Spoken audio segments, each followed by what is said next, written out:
Vamos lá? Vamos nessa. Estamos online, estamos ao vivo. Oi, Laércio, que saudade. Pois é, rapaz, quanto tempo. A gente não se viu aqui há um ano? Olha, é, né? Não foi? Eu Eu acho que acho que o encontro foi de masculinidades foi em novembro mesmo. de 2019. Olha, Que coincidência boa fazer de novo. sim. ah, já está chegando algum povo por aí? Deixa eu tentar abrir aqui.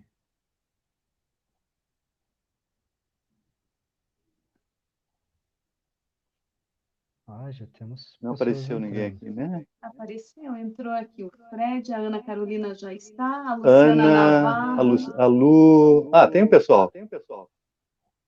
já estão Que comentando aí. legal. E aí, Laércio, Bem bacana. vamos nos apresentar? Vamos, manda ver. Então eu começo? Sim. Primeiro, então, vamos agradecer o convite do Fred. Eu acho tão legal estar participando desse tipo de trabalho pelo canal do Pulsão, que reúne tanta gente legal, né? São várias lives acontecendo com muita gente muito boa. E é um espaço tão multidisciplinar, fica tão rico. E eu tô bem feliz de estar podendo conversar um pouquinho. E, de novo, Laércio, é sempre um prazer estar falando sobre um assunto assim contigo, que é um baitomão. Então, agradeço aí a oportunidade. Eu sou o Flávio, né? Vamos encurtar a história. Eu sou engenheiro mecânico por formação, sou terapeuta tântrico, sou terapeuta de renascimento e agora começando a me aventurar na hipnoterapia.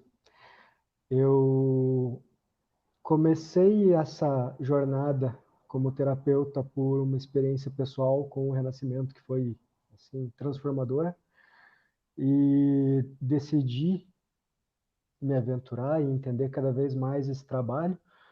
E hoje eu tenho entendido que o grande objetivo, assim, minha grande contribuição com esse trabalho é acessar o inconsciente. Então, trazer memórias inconscientes, trazer a oportunidade para as pessoas olharem seus traumas que estão lá enraizadinhos. E quando a gente fala um pouco de masculinidade, eu acho que é impossível não falar de trauma. Eu acho que isso está bem entrelaçado, né? Eu acho que a gente vai ter oportunidade aí de falar um pouquinho de trauma no meio desse papo. Esse sou eu. Bem-vindo. Obrigado, Lércio. Eu sou Laércio José do Amaral. Eu tenho como formação a psicologia. Estou de bodas este ano de pandemia. Estou fazendo 30 anos de psicologia clínica. É uma jornada que é a minha vida, né, num sentido assim, também profissional, né, não só, né. Confesso que fiz muito uso da psicologia, principalmente com as minhas 3 cobaias, que são os meus 3 filhos. Então a gente nessa jornada foi experimentando coisas, fomos também dialogando, né? Nesse encontro a gente vai falar um pouco sobre isso, nessa essa questão também da paternidade, também desses traumas, né? Como o Flávio bem comentou, que nós recebemos também, assim, né? Então toda uma história das gerações passadas, agora também, né? Claro. Mas pelo menos agora a gente está com esse olhar também um pouco mais aberto, a gente pode discutir, né?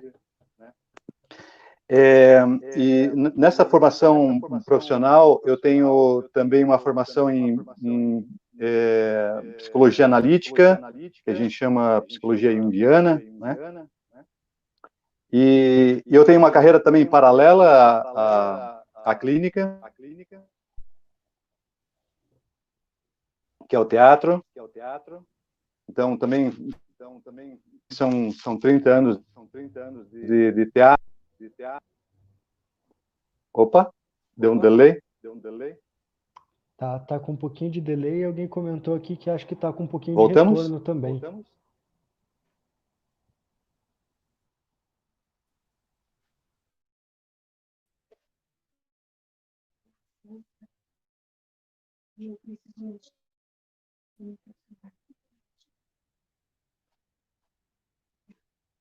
Voltamos?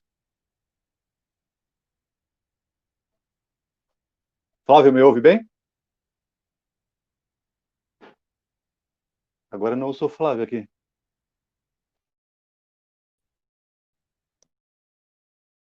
Eu tiro. Voltei.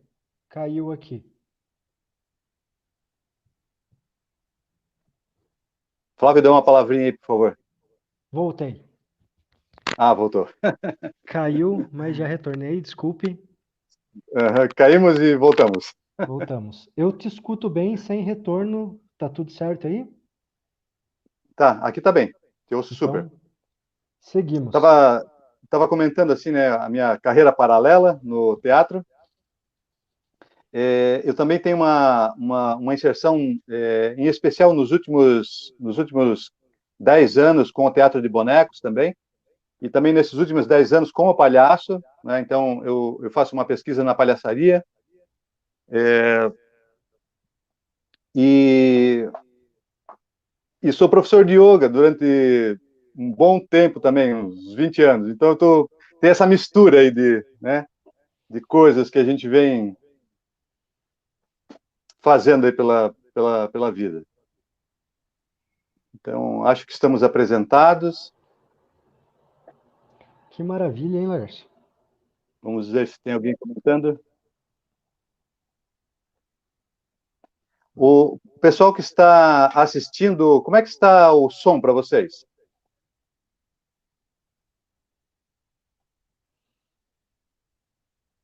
Alguém comentou aqui que melhorou. Acho que melhorou o retorno aí.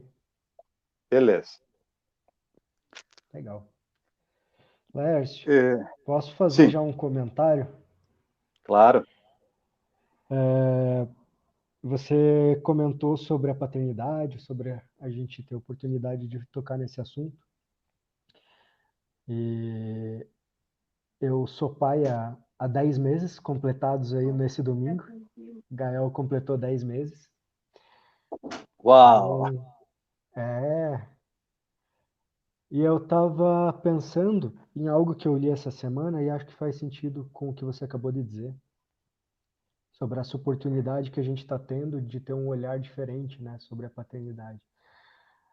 Eu vi um texto que falava sobre a nossa geração entender como foram os nossos pais e aceitar que eles nos entregaram aquilo que eles aprenderam. Eles foram os melhores pais que eles puderam e eles fizeram o melhor que eles puderam e eles entregaram a paternidade que eles aprenderam. Eu acho esse ponto de vista muito legal. Eu acho muito bom a gente ter essa aceitação dos nossos pais. Mas assim como eu vejo que a nossa geração está tendo a oportunidade de ter esse entendimento, chegou a hora de a gente não usar mais o mesmo discurso. A partir do momento que a gente tem essa capacidade de olhar para isso e entender que, olha, o meu pai me criou da melhor forma que ele pôde, fazendo como ele recebeu dos pais dele. Se a gente seguir nessa linha de raciocínio, falando, não, então eu vou continuar, eu vou perpetuar dessa maneira e vou entregar o que eu recebi. A gente não evolui, a gente não muda. Então, a nossa geração que está tendo a oportunidade de ter esse entendimento, a gente tem uma obrigação, que é mudar, que é quebrar essa sequência e ser melhor, e mudar. E eu queria saber de você, que tem aí filhos adultos, né, já são homens na vida, como é a tua visão nesse sentido? Concordo, já de primeira, né, concorda. Creio que é essa geração que está tendo a oportunidade mesmo de abrir um diálogo franco, mas a gente também não pode ser ingênuos a ponto de imaginar que isso acontece como um todo na sociedade, porque a gente está falando também de nichos muito específicos, né? Então, principalmente com o teatro, praticamente todos os meus projetos dentro das artes envolvem o contato com a periferia, né? Então, há muitos anos já é uma propensão, principalmente dentro da área artística de pesquisa, como a gente diz, né? Então, grupos estáveis, né, que pesquisam durante muito tempo determinadas temáticas. É comum, né, já está dentro do escopo da maioria desses artistas, em privilegiar o contato com a periferia, ou porque moramos na periferia, ou porque saímos da periferia, ou porque vemos que a arte e a cultura não chega, né, na periferia. E a massa do nosso povo é da periferia, né? Então, quando a gente fala assim de contato com a realidade, é um prisma muito complexo, são muitas realidades, né? Então, a gente falando de masculinidades, vamos falar naturalmente do feminino também, né? Então, isso que a gente chama de família tradicional, a maior parte da família tradicional no país, a cabeça de casal é a mulher, porque não tem um casal, são mulheres abandonadas, né? Então, essa é a realidade de um sem número de pessoas, de famílias, né? Então, eu penso que a gente parte também desse olhar, né? A gente não ser ingênuos a ponto de imaginar que esse diálogo que a gente está tendo, ele está acontecendo de uma forma ampla, geral e restrita, né? Embora, né, muitas iniciativas estejam acontecendo, né, na periferia, inclusive, né, a gente sabe que isso é um trabalho, eu costumo brincar, né, então, quando a gente fala de feminismo, nós homens estamos 100 anos atrasados, né, porque agora estamos começando a falar de masculinidade, né, de masculinos, né, enquanto que o feminismo já vem trotando há muito tempo, né?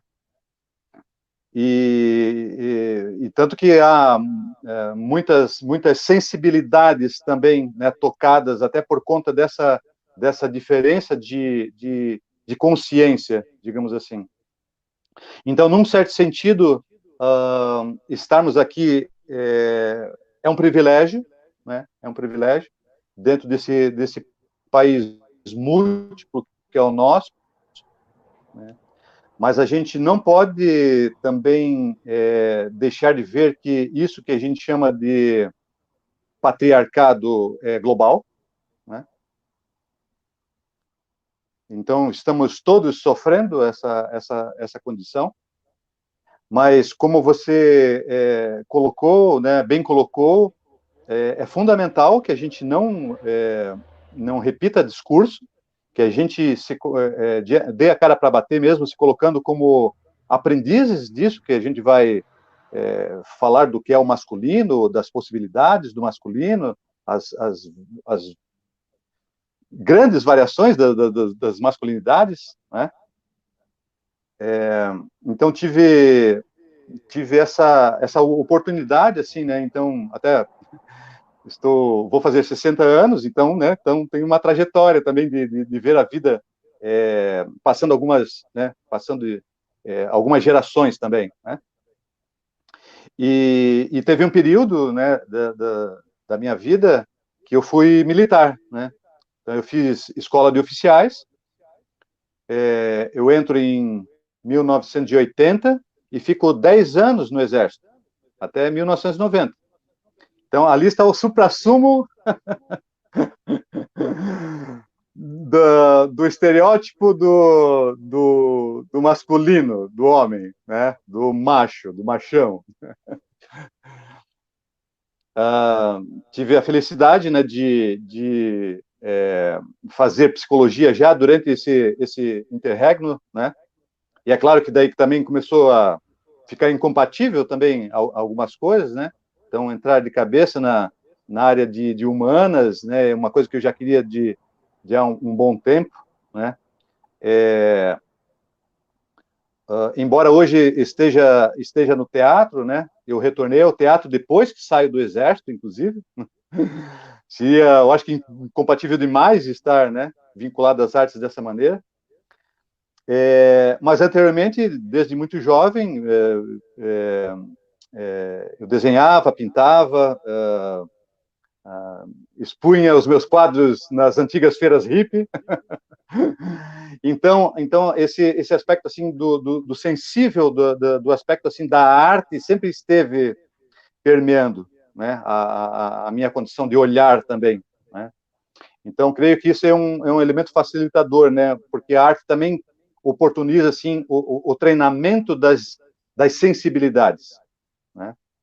Então, super concordo contigo que não dá para reproduzir um discurso. Com certeza, nossos pais fizeram o melhor que eles puderam. Também faremos isso, mas, né, já com uma outra condição de realmente nos colocarmos como frágeis, né?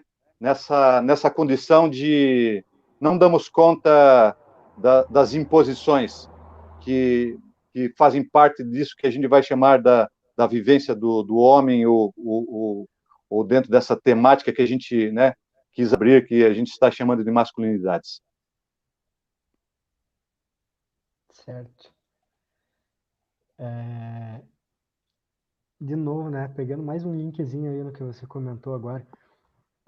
Eu li essa semana que a pandemia afetou muito mais o emprego de mulheres do que de homens. Então, muito mais mulheres perderam o emprego durante a pandemia do que homens perderam o emprego. E a gente não fica satisfeito com ler a notícia, a gente vai lá dar uma olhadinha nos comentários, né? Você quer ser feliz, não vá lá, né? Mas eu fui lá ver os comentários. Aí o pessoal falava, claro, você quer que tire o emprego do pai de família? E esse contraponto que você citou agora, cara, que não, a maior parte, né, são quantos lares em que as mulheres são a chefe de família, que as mulheres tomam conta do lar, que as mulheres são responsáveis pelo sustento dos filhos, muitas vezes sem nenhum outro auxílio. E cara, que sociedade injusta, né? Que análise superficial, rasa essa do pai de família, né? Não, claro, as mulheres perderam mais empregos porque mantiveram os empregos dos pais de família. É muito raso, né, Sim, Laércio? sim. Veja, né, dentro da psicologia junguiana, na formação, a gente tem uma disciplina que é o estudo comparado das religiões.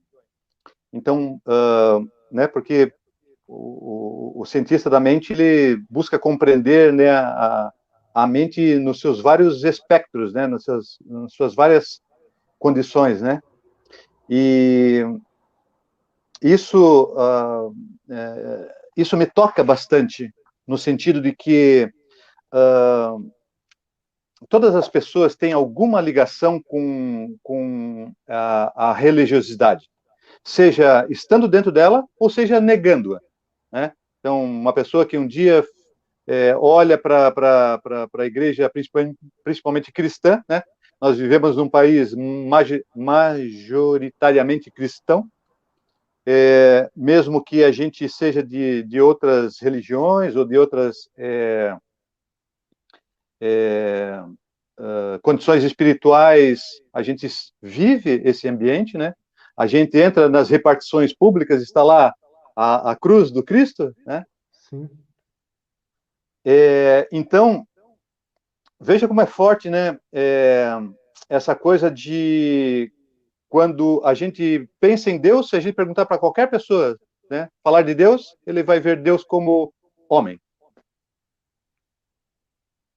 Então, por mais que, né, as minas estejam no movimento, né, enfim, até dentro da espiritualidade, né, a coisa da deusa, né, o resgate de muita sabedoria antiga que foi deixada de lado, né, a minha avó paterna, a mãe do meu pai, ela era benzedeira.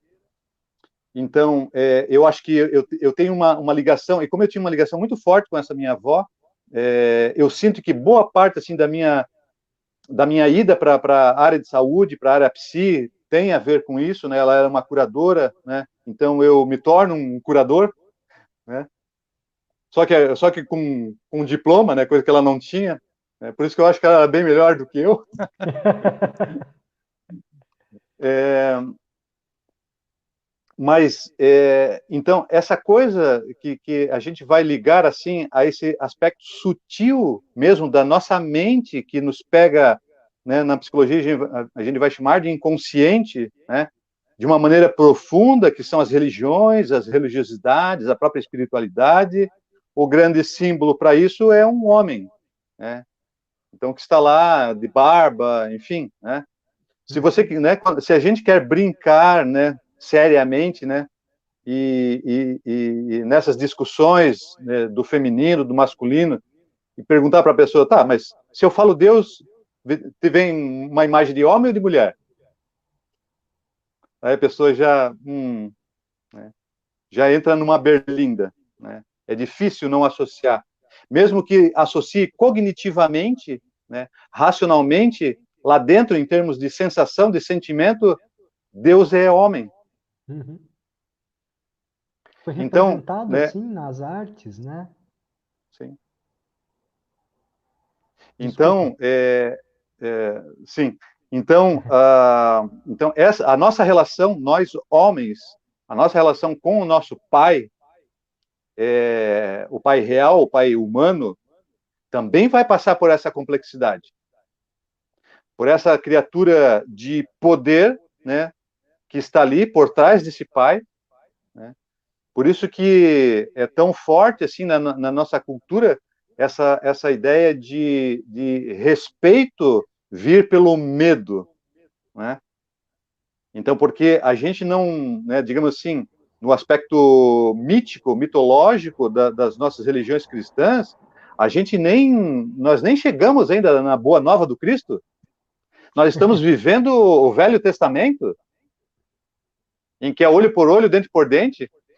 Estamos vendo acontecer isso no nosso país, aconteceu né, nos Estados Unidos, está acontecendo em vários pontos do mundo. Então, essa coisa do masculino perverso é profundo, nos toca profundamente. Então, é um trabalho pegado, como dizem os jovens, né? Estar atento, né? Porque se estou conversando com a minha esposa, fico irritado por alguma coisa né, falo com uma voz gutural, grossa, já passa algo. Então, o nível de delicadeza, de profundidade, de atenção que nós né, estamos procurando buscar, estamos procurando discutir, ampliar, é muito complexo. Você coloca esse ponto do medo, né? E do respeito associado ao medo. A gente tenta criar filhos independentes, né? Nós queremos seres sejam independentes, que tenham opinião própria, que tenham liberdade, que consigam encarar o mundo. Mas como? Isso fazendo o oposto, né? Fazendo com que eles aprendam a respeitar pelo medo, né? Não sei se dá para colocar até essas duas palavras na mesma frase, respeito pelo medo. É. Não é respeito, né? É só medo. E para mim isso é um desafio, porque apesar de um pouco mais jovem, não muito, os meus pais também tiveram uma outra forma de nos educar. E antes de me tornar pai, quando eu casei com a Vanessa, ela tinha 2 filhos, ela tem 2 filhos. Então eu aprendi a ser padrasto, aprendi a ser pai por meio dos meus enteados. E agora vem meu filho e de repente se abre um universo que eu tenho que encarar isso e eu tenho que assumir essa responsabilidade de fazer diferente. E olhar para isso em tempo real, enquanto as coisas vão acontecendo, cara, dá um medo. Né? Eu acho que eu comentei isso contigo uns dias atrás, né? Sim, sim. Dá medo, não sei se a gente tem que falar, não sei se tem bagagem para estar falando sobre paternidade, sobre masculinidade. Mas eu acho que também tá aí, né? A chave, essa é uma das chaves, né? A gente entender, aceitar que está aprendendo, aceitar que não sabe o que está fazendo e Uhum, uhum. que o nosso objetivo, o nosso intuito é fazer o melhor possível. Mas é isso. O medo também permeia o medo de errar, o medo de falhar, mas Sim. a criação, o respeito atrelado ao medo, eu acho que é um grande tiro no pé. Então, essa já é uma das coisas que eu acho que é bem importante deixar, né? Que é para os homens que hoje criam seus filhos e repetem esse discurso do medo, e isso está muito relacionado aí com a religiosidade, né? Com esse... Não vamos entrar muito nesse assunto, mas dá para entender bem esse paralelo, né? É um caminho muito, muito perigoso de a gente seguir, eu acho. Ah, sim, né? Até porque se a gente olha, né, o que são as guerras, né? O que é esse nível de violência que a gente vive, né? Se não o medo, a raiva, né? Claro, a gente pode pensar que isso é uma estratégia utilizada pelos poderosos, né? A gente sempre vê os poderosos, né, como alguém que está comandando algo assim, mas mas somos nós. Quando a gente senta e olha nos olhos dos nossos filhos, né? Quando a gente esposas, opa, deu um delay, Deu um delay. Agora voltou. voltamos. Me ouve bem, Flávio? Te ouço. A imagem travou, mas eu estou te ouvindo.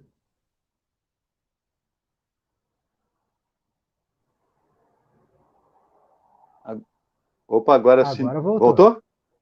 Voltou. Voltou. Então, não que a gente não vá ter um olhar para a sociedade, né, para as coisas que acontecem, são, são vários, né, como eu estava comentando antes, né, a maneira como eu vejo a própria mente humana, né, esse prisma complexo de vários locos.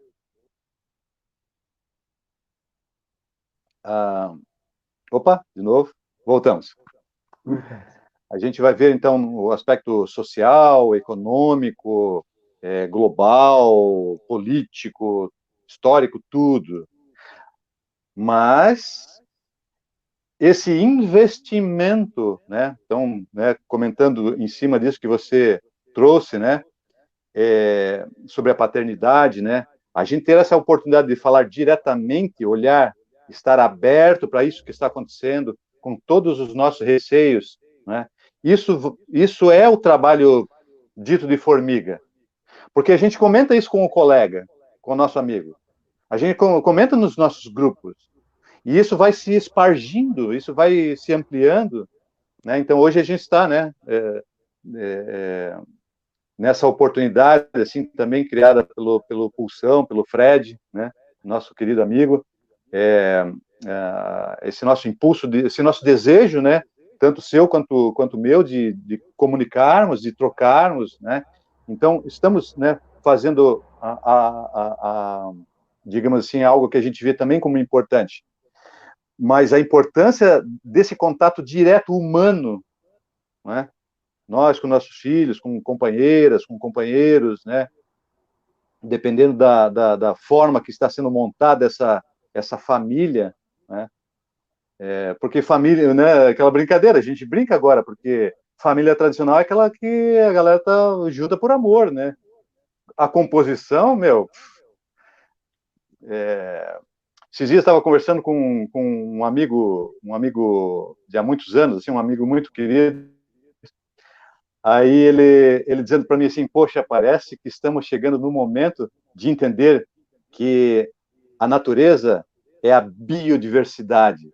Então, o ser humano, como faz parte da natureza, é biodiverso também, carai. Então, tudo é possível, né? Todas as composições, né? Sempre foi assim, né? Claro, né? A repressão, enfim, todas as coisas que não nos permitem sermos um pouco mais livres, né? No nível das nossas emoções, e inclusive no nível das nossas fragilidades, né? Porque a gente tem que criar um tipo de homem, um mito, né?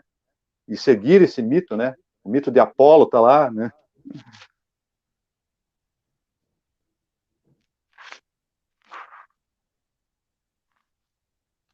Sim, eu entendo. O que eu penso é se a gente está realmente conversando sobre isso. Você traz que você conversou e estava tendo esse diálogo com um amigo, mas eu vou ser sincero, hoje, das pessoas com as quais eu tinha contato há algum tempo atrás, vamos colocar aí há alguns anos, são poucos que se permitem ter esse nível de diálogo, essa franqueza. E eu vejo que quando a gente assume esse medo, quando a gente assume a nossa fragilidade, se coloca vulnerável com relação a todos esses assuntos da paternidade ou da fragilidade da masculinidade, a gente permite, é como se a gente desse o aval para esse cara ter medo também. Enquanto a gente não coloca isso, né, enquanto o primeiro não mostra que está com medo, o outro fica ali, durão. A gente começa esse diálogo, a gente começa a se abrir e as pessoas começam a se abrir também. Mas ainda assim, são poucos os homens que eu vejo se abrindo, que eu vejo realmente se colocando nesse lugar de se permitir criar um novo olhar sobre o que a gente está vivendo. Uhum. E, nossa, você colocou agora um assunto que é até mais amplo, né? Se a gente colocar todo esse contexto da sociedade, tudo que a gente vive, toda essa violência, sim, isso está dentro da gente também. Se não acontece aqui no micro, não tem um efeito macro, né? Então, é um trabalho de formiguinha, realmente, mas eu ainda vejo muita resistência. Outra coisa que eu lembrei agora, rolou um episódio lamentável semana passada de um caso do julgamento de um estupro. Acho que todo mundo viu isso, onde houve uma sentença de estupro culposo, né? Isso gerou bastante movimento, bastante reflexão, E uma das reflexões que eu vi, que partiu de uma mulher, foi que se você quer fazer alguma coisa com relação a isso, começa confrontando aqueles amigos no grupo do WhatsApp que compartilham um vídeo de pornografia, começa confrontando aquela piadinha machista, começa, né, confrontando essa galera. E, cara, veio uma reflexão assim meio pesado, foi quase que uma preguiça de fazer isso de novo, sabe? Porque eu imagino que se a pessoa não tá afim de enxergar, ela não vai enxergar. Então, quando você disse ali no início da nossa conversa que a gente não pode ser ingênuo de acreditar que essa conversa está acontecendo em vários níveis da sociedade e que existem trabalhos que você está realizando na periferia e que ali a realidade é outra, não é só nesse contexto entre divisões sociais, econômicas. É o Uhum. cara que está do lado, é o teu amigo, é o cara que almoça na tua casa. Esse cara não está afim, muitas vezes, de ouvir, de se abrir para esse novo olhar. E aí, o que que a gente faz? A gente fica nesse grupo, fica brigando, fica discutindo, fica tentando mostrar quem que está certo, quem que está errado. E aí, a gente também não Ótimo. está gerando diálogo, ou a gente desiste e sai. Eu Uhum. saí, cara. Eu saí de todos esses grupos que eu tinha. Hoje eu falo com os meus amigos individualmente. E converso com eles em grupo quando a gente está junto. Não tem mais conversinha em grupo e a piadinha que vai para todo mundo. Não tem, cara. Eu já faz um tempo, mas eu não sei se eu desisti, se eu fiquei com preguiça, se eu cansei. Mas e aí, como que você encara? A gente se mantém nessa batalha? A gente está construindo diálogo quando a gente confronta isso? É difícil. Então, é, eu vejo que tem muitas, é um leque de opções, digamos assim. E eu sinto que a cada momento a gente vai lançar mão de determinados argumentos.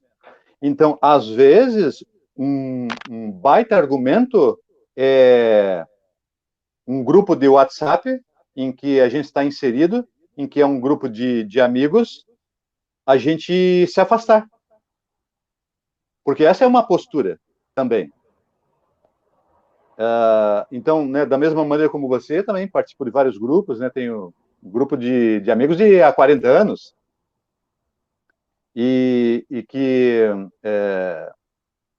realmente não compreendem o que nós estamos vivendo. São pessoas que, né, eu tenho estima, né, mas o diálogo só pode ir até aqui. Mas eu não deixo de me posicionar.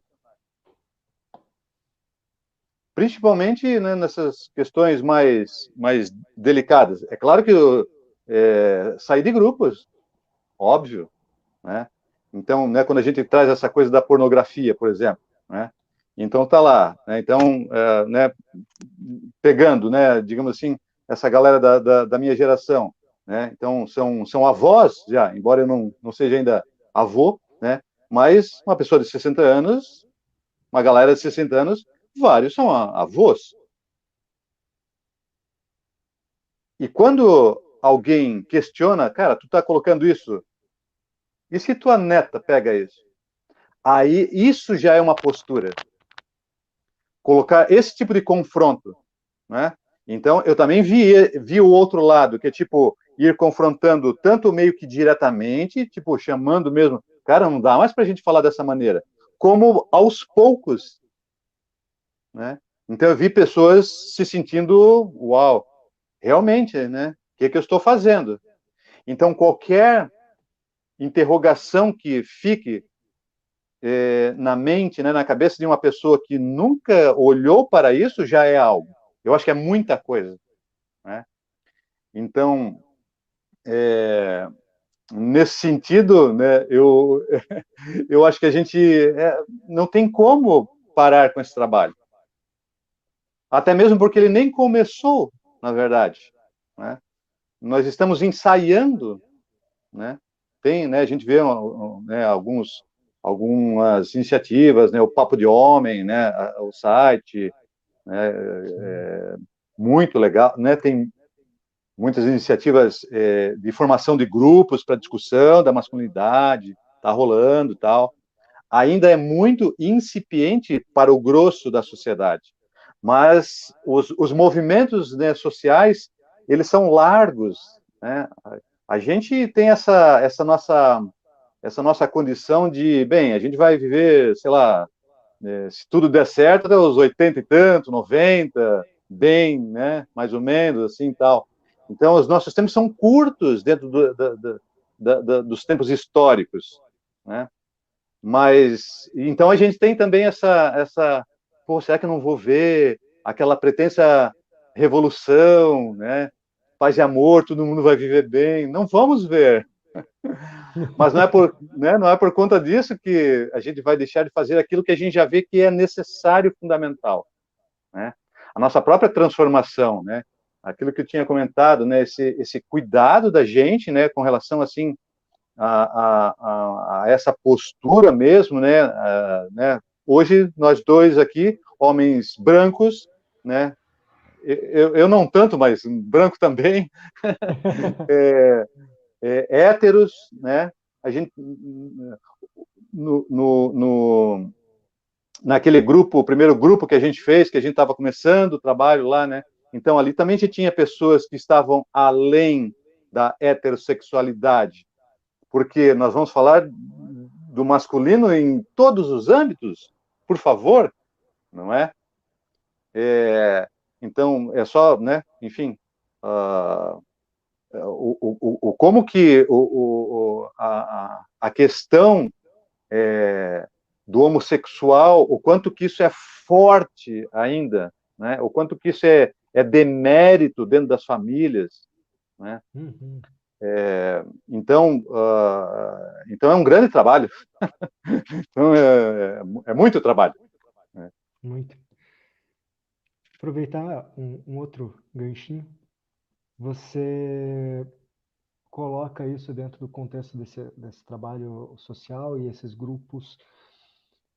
Eu hoje vejo esse movimento feminista que vem fortalecendo há muitos anos, como você colocou, tendo uma representatividade política hoje, aproveitando que semana que vem a gente vai votar, Sim. Tem uma Pode gritar o representatividade nome do política. candidato? Não, brincar. Eu não vou falar que eu vou votar, não. Mas assim, acho que você imagina. É, mas, enfim, voltando.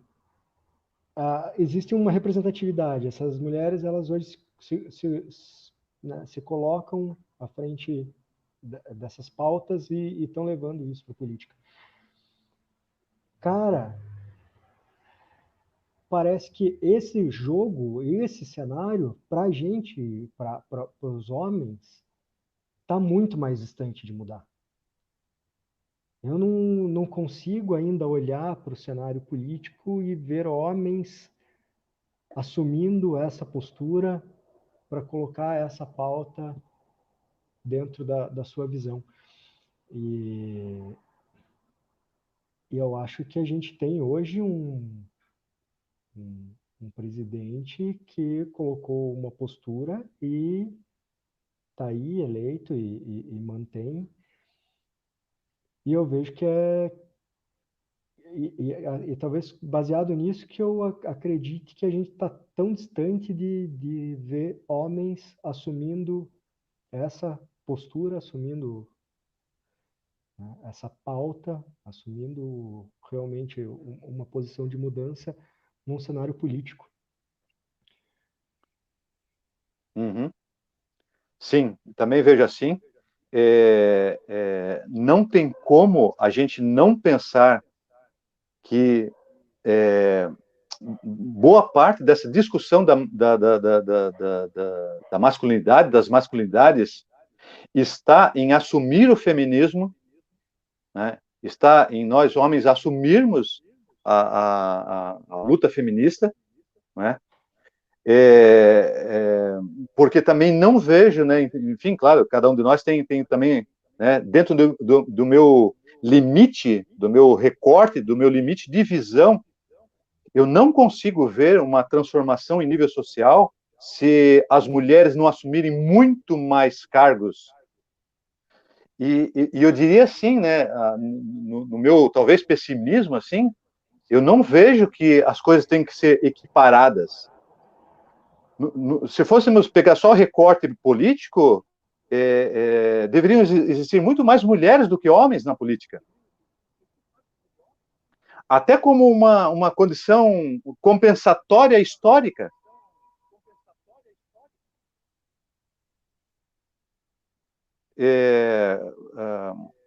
Sempre que eu enfim, né, eu já morei em algumas cidades, eu tenho essa coisa do cidadão, né, do zoom político mesmo, grego, né, de, primeira coisa que eu chego é ir ver onde que é a Câmara de Vereadores, quero saber quem são os vereadores, como é que é essa política aqui. Já morei em cidades pequenas, cidades maiores, agora estou numa metrópole como Curitiba, né? Ouvia falar da República de Curitiba há um tempo atrás, né? Tá. Não deve ser tanto assim, mas estando aqui, uau, velho. Então, esse ranço, né? Esse é o ranço patriarcal, esse é o ranço machista, né? Isso é terrível. Então, a gente olhar também com esse ímpeto, né, de poder olhar francamente mesmo, né, dizer, cara, né, caras, né, vamos olhar para isso. É o nosso presente, né, é o nosso futuro, dos nossos filhos, reproduzindo essa coisa que pastosa, né, preconceituosa em todos os níveis. Então, eu sinto mesmo que abraçar a causa feminista está nos fundamentos dessa discussão da masculinidade. Quem quiser me perguntar depois no privado, eu conto que eu vou votar. Eu acho importante, Laércio, e eu tenho escolhido os candidatos com esse cuidado. E fica um pedido, né? Vota numa mulher. Vamos permitir com que essa realidade mude. Olhar para o que aconteceu, olhar para a oportunidade, né? Acho que a pandemia trouxe essa oportunidade de a gente olhar para esses cenários de outras maneiras. Vamos olhar para dentro de casa, vamos olhar para quem está segurando a onda. Isso. Vamos dar uma oportunidade. Vamos equiparar esse jogo, vamos corrigir essa dívida histórica, social, vamos votar em mulheres. Vamos jogar uma pedrinha no lago, né? Muitas iniciativas de candidaturas coletivas, outras formas, né, de se fazer política, porque eu não sou filiado a nenhum partido, nunca fui, sempre quis, né, até por conta da minha verve de artista, ter essa liberdade, né, de criticar em todos os níveis, em todos os âmbitos, né? Mas sei também que tem pessoas que são talhadas para a política partidária, tá tudo bem, né? Cada qual no seu cada qual, tá ótimo, beleza, né? Não é a minha, mas tudo bem, né? Então, mas a gente vê muitas iniciativas, principalmente das diferentes coletividades também, porque isso também é fazer política, né? A gente ir numa reunião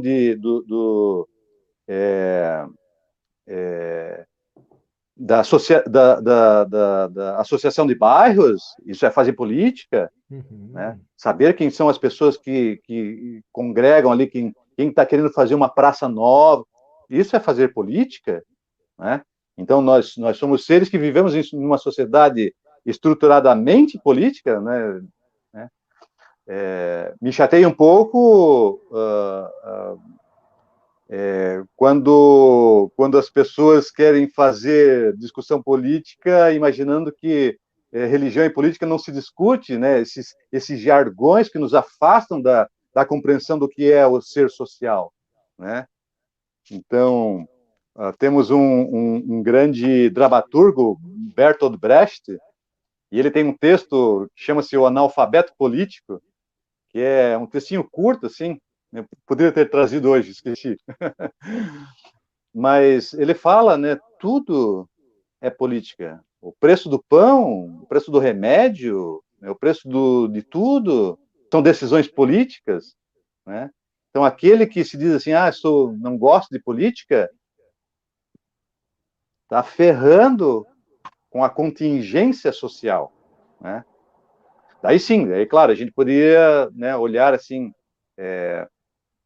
essa condição de realmente, né? Então vamos deixar a galera sem cultura, sem educação, porque, né, é uma boa estratégia de, né, manipulação. Então está tudo bem. Então nesse sentido eu sinto assim como um grande ato político mesmo, a gente investir mesmo nessa discussão e vamos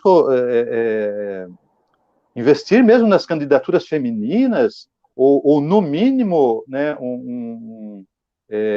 pautas progressistas, né, que tenham clareza, né, trabalho de formiga, né. Como você disse, acho que é a partir daí que a gente consegue mudar, inclusive, o investimento em educação, e é a partir de um mínimo que a gente faz agora que a gente vai ver os nossos filhos recebendo uma educação mais que expanda mais esse olhar dentro da escola, algo que hoje a gente vê que tem uma certa dificuldade, né? Em a gente ter que explicar que as crianças devem ter aula de educação sexual é é complicado. É, E eu acho que é a partir daí, é a partir da gente mudar o cenário político. sim, Então, sim, não sei se a concordo. conversa tomou um rumo aí É, diferente. eu acho que é a proximidade das eleições, mas está imbricado, porque, claro, né, a educação básica, né, básica, né. Então a gente eu sinto assim, né, eu também penso assim, dentro de uma psicologia social.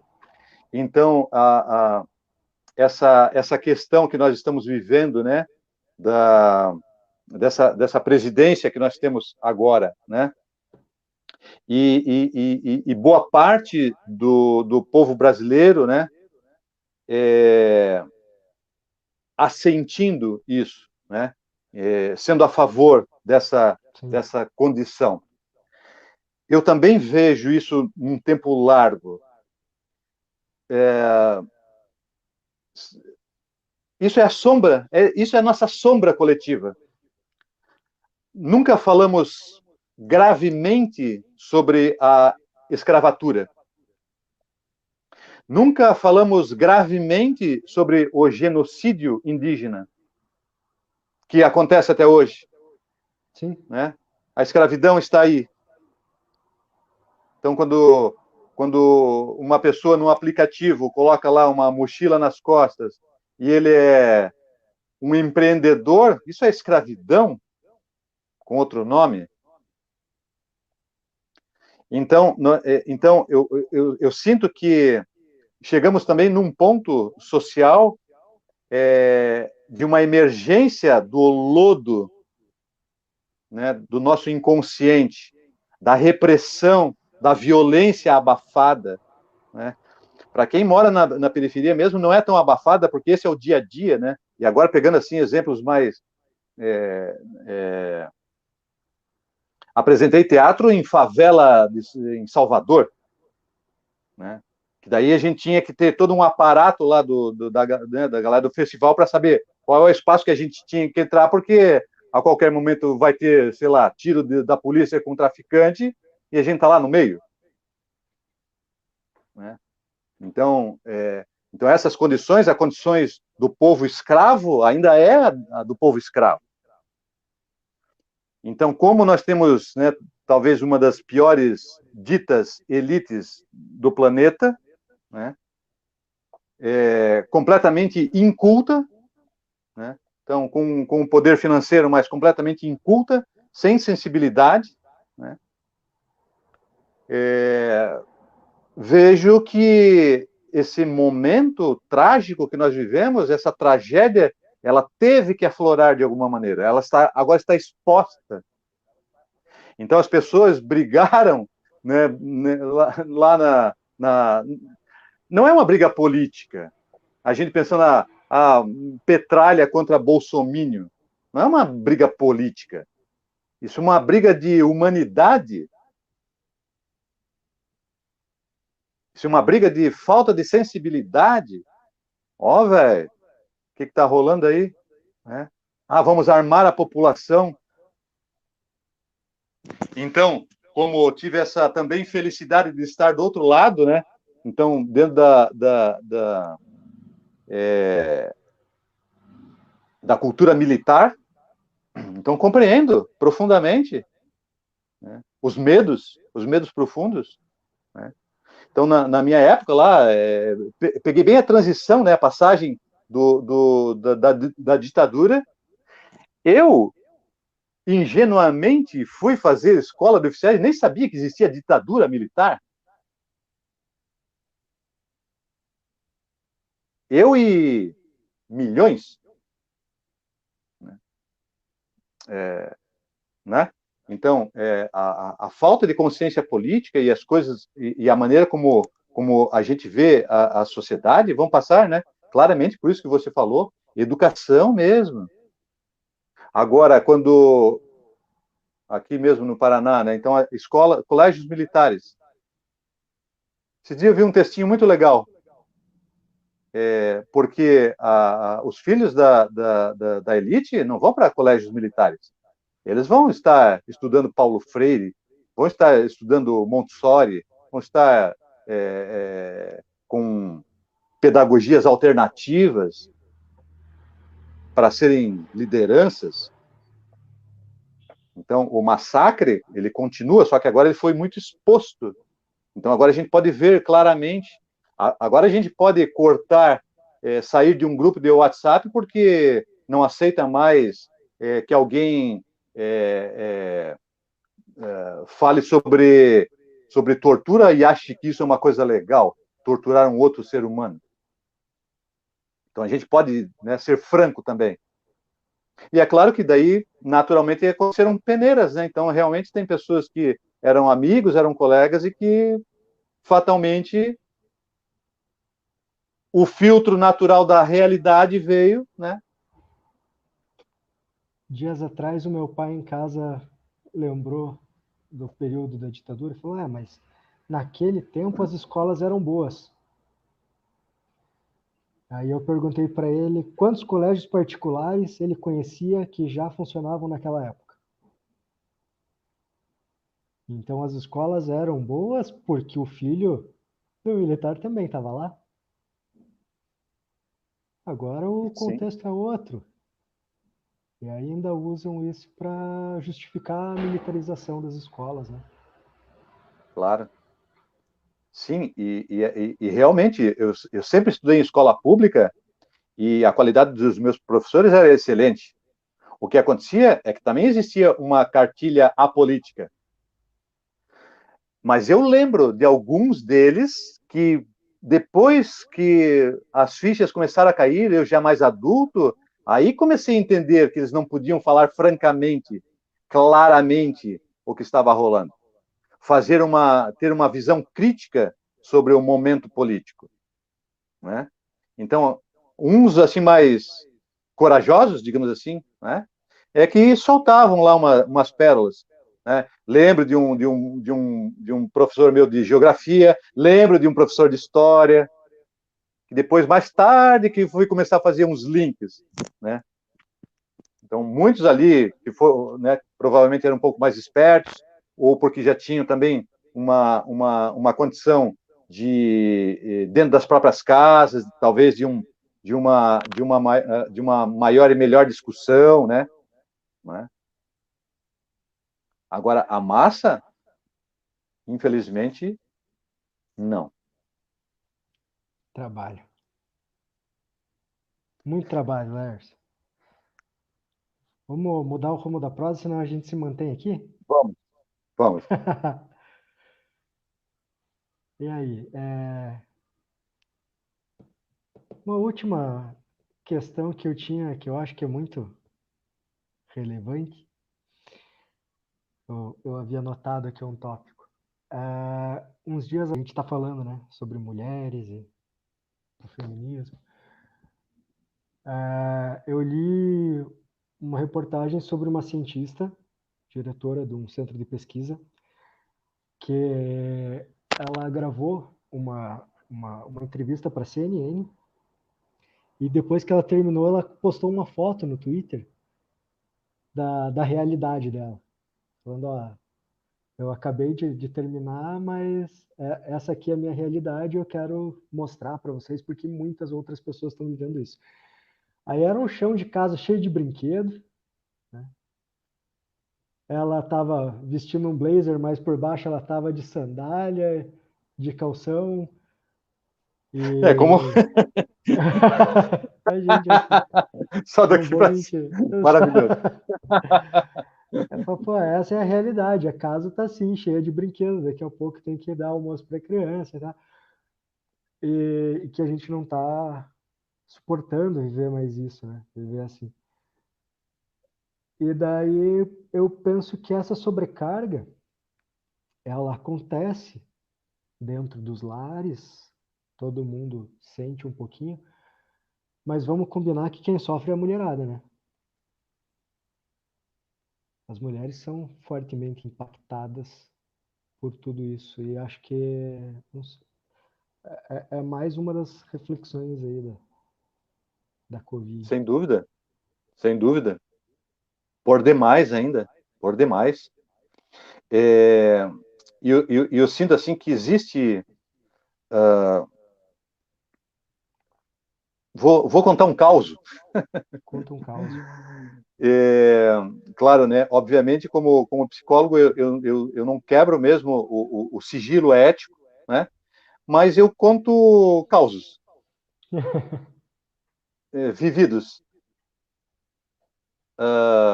Às vezes, dependendo do contexto de né, uma remodelada, um colorido, né, para adaptar.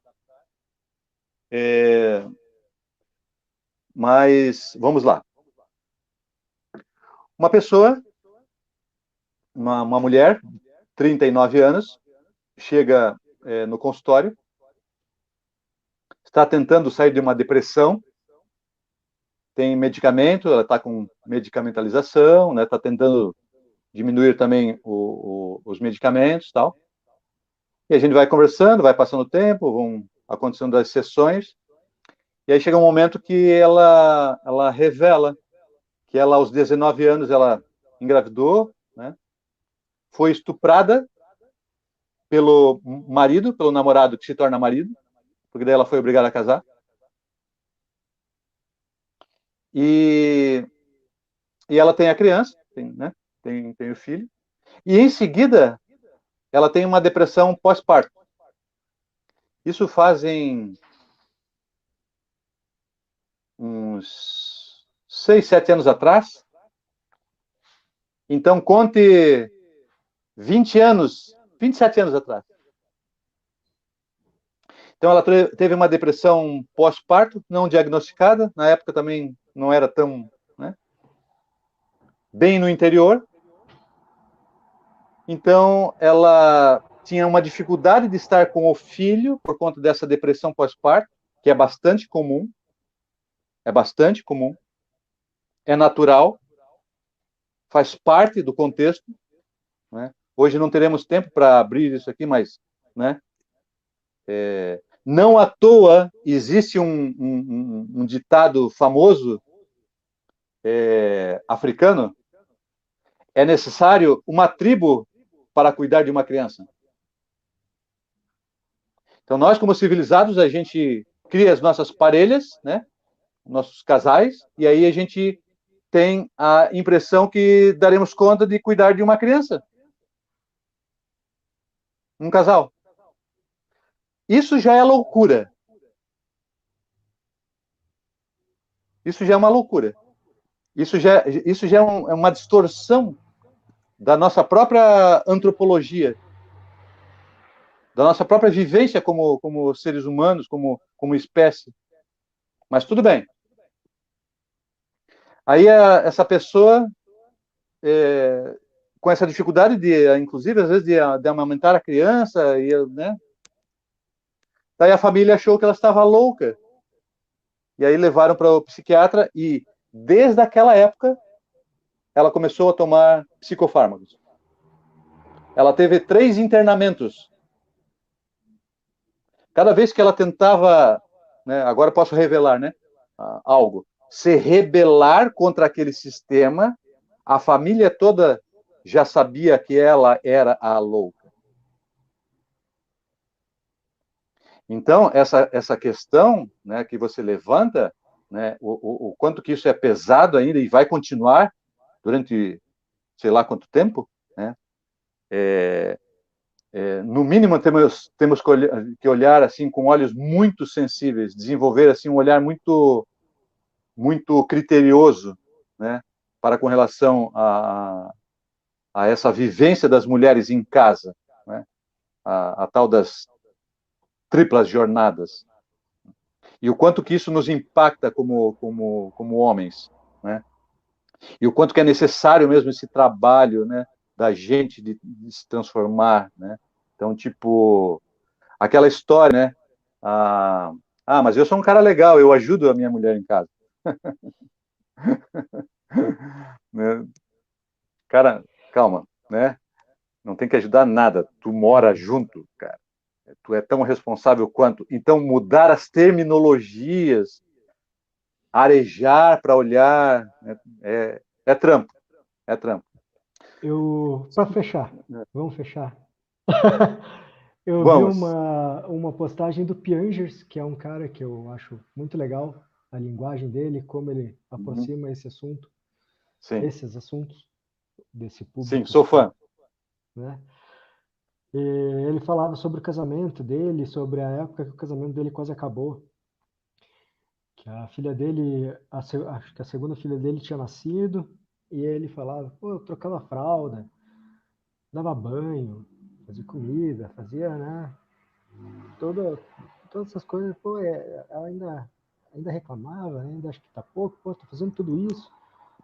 E um dia ele fala para ela, né, que isso tá lá no Instagram dele, que casamento é isso, é 50% de cada um, ele tá ali fazendo a parte dele. E daí ela fala que não, que o casamento é 100%. Você tá só 50% tá errado. Você Que tá ótimo. 50% no jogo, você tá fora do jogo. Você tá jogando em equipe, você tem que estar 100%. Se não tiver 100%, tá errado. Não tem essa de meia meia. Trabalho não acaba nunca. Sempre tem louça na pia, sempre tem fralda para tocar. Sempre... Ou é 100% ou tá fora. Uhum. E acho que essa é uma grande reflexão, né? Uhum. Para Sim. esse período de pandemia, onde inevitavelmente alguém ficou sobrecarregado. As crianças não vão para a escola, tem que fazer atividade dentro de casa, não podem sair, não pode... Alguém está sobrecarregado. Se está fácil para alguém, alguém está sobrecarregado. Uhum.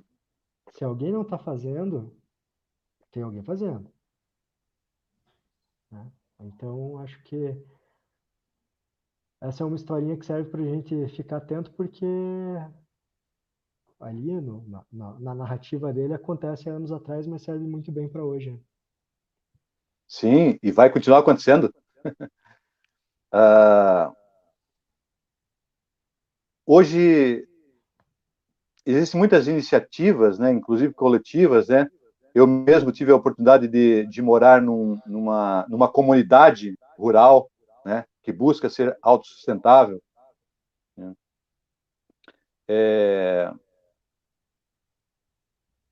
Essa é uma das possibilidades. É o retorno a essas pequenas comunidades, né? Isso eu vejo como um sonho viável, um sonho possível. Os meus filhos, que são bem adultos, né? O mais velho tem 34 e a caçula tem 29, e tem um de 30 no meio, 31. Já de há muito tempo, né? Eles já têm essa formação de saber que existem outras possibilidades, né?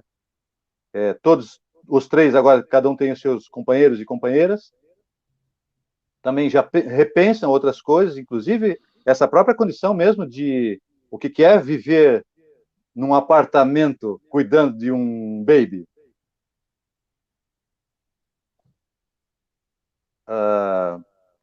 Difícil dar conta. Difícil. Estamos E aí, aprendendo. e daí a gente vê, né, também essa condição que por um lado é muito positiva, né, da não obrigatoriedade de vamos ficar casados agora eternamente porque sei lá por quê, né? Então, eu sou filho de pessoas, né, de um casal que teriam que ficar casados para o resto da vida, né? Mas houve um rompimento, né? Até por minha interferência também. Chegou um momento que, papai, mamãe, acho que não dá mais. Vão ficar assim, né? Mas, por outro lado, como hoje também, digamos assim, as separações estão um pouco mais fáceis, mais corriqueiras, mesmo assim, o peso recai também sobre a mulher. Então, se a gente for pegar, assim, os casos de que o pai fica cuidando das crianças, são as exceções à regra.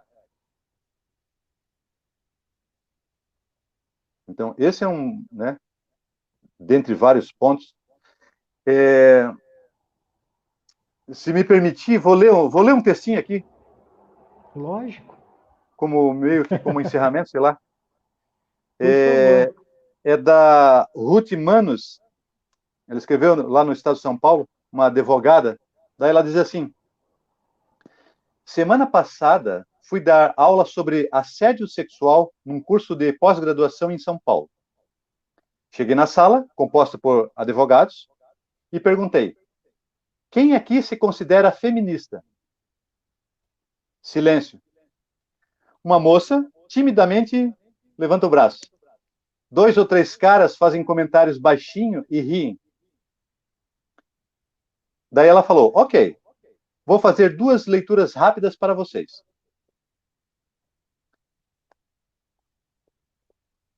Pegou um dicionário e leu: feminismo, teoria que sustenta a igualdade política, social, econômica de ambos os sexos.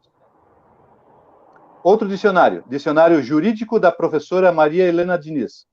Feminismo, movimento que busca equiparar a mulher ao homem no que atina aos direitos, emancipando-a jurídica, econômica e sexualmente. Esperei um pouquinho e mudei a pergunta. Quem aqui pode me dizer que não se considera feminista? Ninguém levantou a mão. Pois é, tenho a sensação de que 99% do mundo não entendeu até agora o que é feminismo. Porque se as pessoas entendessem, quase todo mundo teria orgulho de se dizer feminista. E o melhor, dizer eu não sou feminista seria considerado algo mais feio do que dizer eu não gosto de filhote de golden. Sabe aquele cachorrinho bem fofo, né? Não vou perder tempo aqui dizendo que feministas não são mulheres que não se depilam, não usam sutiã, não transam. Primeiro, porque ser feminista não tem a ver com ser mulher, tem a ver com ser humano. Segundo, porque entendi que raio que os pelos têm a ver com posicionamentos ideológicos. Terceiro, porque sutiã serve para sustentar peitos, não para sustentar ideias. E quarto, porque eu já vi gente deixar de transar por causa de igreja, por causa de promessa, por falta de opção, por infecção ginecológica, problemas de ereção, mas por feminismo, nunca vi. Alguém já viu? Enfim, acho que ser feminista não é bom ou ruim. Ser feminista é necessário. Uma vez ouvi uma amiga dizer: a mulher que diz que nunca foi discriminada é apenas uma mulher muito distraída. É simples assim. Não precisamos ir até o Oriente Médio. Não precisamos ir até tribos africanas. Não precisamos ir ao sertão no Nordeste. Não precisamos ir até a periferia de São Paulo. Não precisamos sair dos nossos bairros. O machismo que limita, que agride, que marginaliza, que ofende, que diminui, mora ao lado, dorme por perto. E agora, quem poderá nos defender? O feminismo. O mesmo feminismo que nos tornou civilmente capazes e independentes perante a lei. O mesmo feminismo que nos possibilitou votarmos e sermos votadas. O mesmo feminismo que segue lutando diariamente por uma sociedade mais justa para mulheres, homens, mães, pais, filhas, filhos, trabalhadoras e trabalhadores. No século XIX, as brilhantes irmãs Brontë escreviam através de pseudônimos masculinos, por saberem que suas obras não seriam aceitas na sociedade se soubessem que as autoras eram mulheres. Se não fosse o feminismo, eu provavelmente também não estaria escrevendo aqui nesse momento, pelo menos não como Ruth. Nós precisamos falar sobre feminismo com nossos amigos, nossos pais, nossos filhos, grandes ou pequenos. É hora de falar sobre igualdade entre meninos e meninas. É hora de falar que meninas podem jogar bola e ter carrinhos, e que meninos podem cuidar de bonecas. Quem não quer ter um filho feminista? Quem não quer que eles vivam num mundo de igualdade, no qual nem meninos e nem meninas sejam massacrados pela truculência do machismo? O tema da redação do Enem foi a violência contra a mulher. Milhões de jovens tiveram que parar para pensar sobre isso. Que avanço lindo. Pensar é sempre o primeiro passo. Perceber que a questão existe, que o tema não é antiquado e que, infelizmente, as questões de gênero estão muito longe de ser superadas. A violência persiste, a discriminação no ambiente de trabalho persiste, a desigualdade salarial persiste, a discriminação com as tarefas domésticas persiste, as pequenas e não menos graves agressões machistas do dia a dia persistem. Então, a luta tem que persistir. E aqui, só tem um finalzinho, mas aqui eu abro um parênteses. Então, a nossa questão para falar sobre masculinidades, ela está estritamente ligada com o feminismo. Perfeito. Não tem como não ser assim. Perfeito. É impossível. O feminismo não é de esquerda nem de direita. Não é só para mulheres e nem só para homens. Não é ameaça, não é um estranho. Mas perceba que quando você trata os feministas na terceira pessoa do plural, excluindo-se deste rol, você está afirmando não fazer parte do grupo que prega a igualdade de oportunidades entre homens e mulheres. Pense bem de que lado você quer estar. Se você percebeu que é feminista, fique tranquilo. Nós não contaremos para ninguém. Mas sabe, se eu fosse você, eu sairia contando para todo mundo. Porque ser feminista é lindo, é importante. é sinal de inteligência e é sinal de decência de qualquer ser humano. Como diz o lindo livrinho da nigeriana Chimamanda Ngozi Adichie. Leiam, ele é pequenininho e indispensável. Sejamos todos feministas e o mundo será melhor a cada dia. Pode apostar. Quem escreveu foi Ruth Manos. Sensacional. Acho que encerra muito bem. Não tem como falar de masculinidade sem falar de feminismo.